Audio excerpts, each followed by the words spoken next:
Anak saya hampir dioperasi karena kelenjar dan ini yang saya lakukan karena waktu itu saya juga pernah stroke juga dan waktu itu saya terkena stroke bahkan sampai koma dan waktu itu saya bisa pulih pakai herbal ini.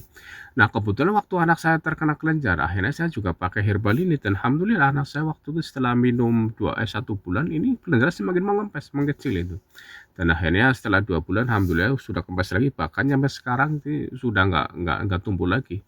Jadi keluarga saya akhirnya pakainya herbal ini, dari sakit apa ini dan ini pakai herbal ini karena saya sudah ya percayalah gitu. Memang sih kesembuhan milik Allah, tapi kan wasilahnya pakai herbal, pakai apa aja lah. Nah kebetulan saya pakai herbal ini. Yang penting kita sebagai ya namanya ikhtiar ya kita tetap berdoa, tetap berusaha, memohon apa itu kesembuhan karena Allah yang ngasih penyakit, Allah juga yang ngasih obatnya gitu. Dan akhirnya saya alhamdulillah. Jadi saya dulu bisa pulih dari stroke pakai herbal ini dan anak saya kelenjar tanpa OP pakai herbal ini.